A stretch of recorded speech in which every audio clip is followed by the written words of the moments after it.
Hai teman-teman, selamat datang di perjalanan kita kali ini.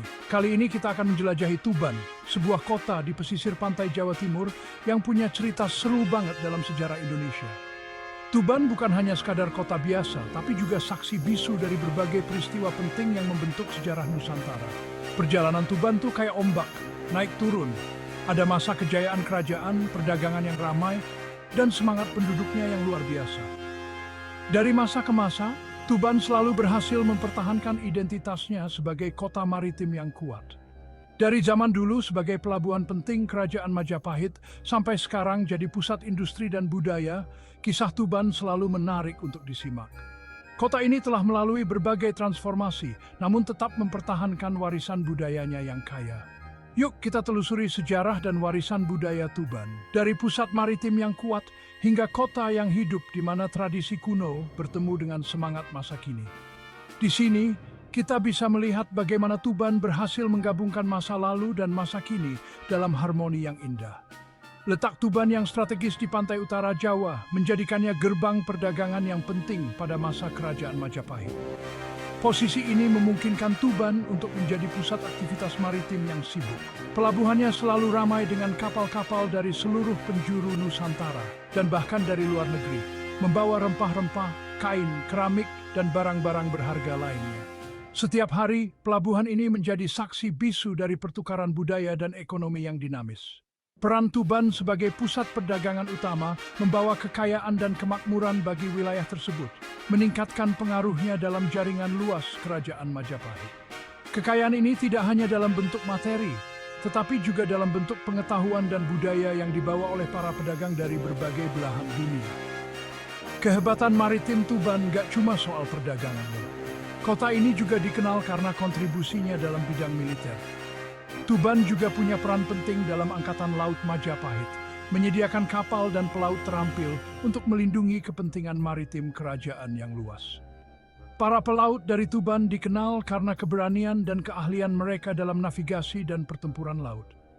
Lokasinya yang strategis menjadikan Tuban pangkalan ideal untuk operasi Angkatan Laut, menjaga dominasi Majapahit atas jalur laut dan memastikan kelancaran perdagangan. Dengan pangkalan ini, Majapahit bisa mengontrol jalur perdagangan dan melindungi wilayahnya dari ancaman luar. Kontribusi Tuban terhadap kekuatan ekonomi dan militer.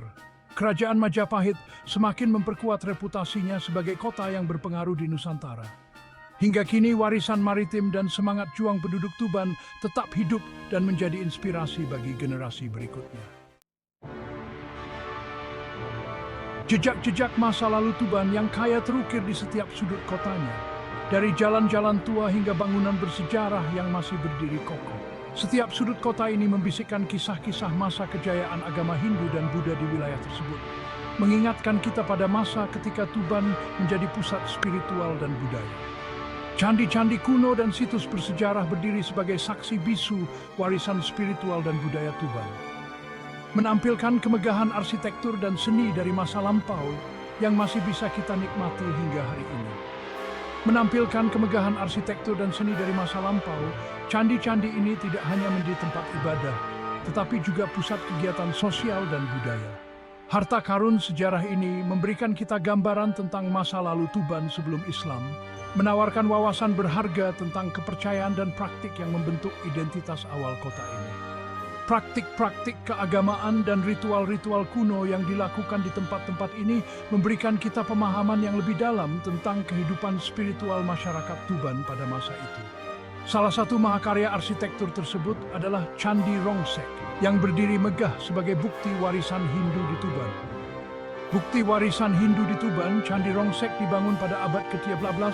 Ukiran rumit dan struktur menjulang candi ini mencerminkan gaya arsitektur yang populer pada masa Kerajaan Majapahit. Dibangun pada abad ke-13, ukiran rumit dan struktur menjulang candi ini mencerminkan gaya arsitektur yang populer pada masa Kerajaan Majapahit. Sebuah kerajaan besar yang pernah menguasai sebagian besar wilayah Nusantara. Relief-relief yang masih terawat baik menggambarkan adegan-adegan dari mitologi Hindu, memberikan kita gambaran tentang kepercayaan dan praktik keagamaan penduduk Tuban pada masa itu. Adegan-adegan dari mitologi Hindu ini tidak hanya indah secara visual, tetapi juga syarat dengan makna spiritual. mencerminkan nilai-nilai dan kepercayaan yang dianut oleh masyarakat pada masa itu. Situs bersejarah penting lainnya adalah Museum Sunan Bonang, yang bertempat di sebuah bangunan peninggalan kolonial Belanda. Museum ini tidak hanya memamerkan koleksi artefak yang beragam, tetapi juga menjadi saksi bisu perjalanan sejarah Tuban dari masa Hindu-Buddha hingga masa kolonial. Museum ini memamerkan koleksi artefak yang beragam, termasuk patung-patung Hindu-Buddha kuno, keramik dari berbagai periode, dan dokumen-dokumen sejarah yang menjelaskan masa lalu Tuban yang kaya. Dokumen-dokumen sejarah ini memberikan kita wawasan yang lebih mendalam tentang bagaimana Tuban berkembang dari masa ke masa, dari pusat keagamaan hingga menjadi bagian dari kekuasaan kolonial. Museum Sunan Bonang berfungsi sebagai tempat penyimpanan memori budaya Tuban, melestarikan warisannya untuk generasi mendatang. Melalui upaya pelestarian ini, kita dapat terus belajar dan menghargai warisan budaya yang kaya dari Tuban. Misalkan boys sejoli yang panskis lupakan. Kedatangan Islam di abad ke-15 menandai titik balik dalam sejarah Tuban, sebuah kota yang kaya akan warisan budaya dan sejarah. Sebelum kedatangan Islam, Tuban sudah dikenal sebagai pusat perdagangan dan kebudayaan yang penting di Jawa, membawa era baru transformasi agama dan budaya. Islam tidak hanya memperkenalkan keyakinan baru, tetapi juga membawa perubahan dalam cara hidup dan pandangan dunia masyarakat Tuban. Sunan Bonang, salah satu dari wali Songo yang dihormati karena menyebarkan Islam di seluruh Jawa, memainkan peran penting dalam konversi Tuban ke agama baru ini. Beliau dikenal tidak hanya sebagai ulama, tetapi juga sebagai seniman dan musisi yang berbakat. Ajarannya yang dikenal toleran dan bijaksana beresonansi dengan penduduk setempat, yang kemudian menyebabkan diterimanya Islam secara luas di Tuban. Sunan Bonang menggunakan pendekatan yang inklusif, menggabungkan elemen-elemen lokal dalam dakwahnya. Pendekatan Sunan Bonang dalam menyebarkan Islam ditandai dengan kepekaan budaya dan penghormatan terhadap tradisi yang ada.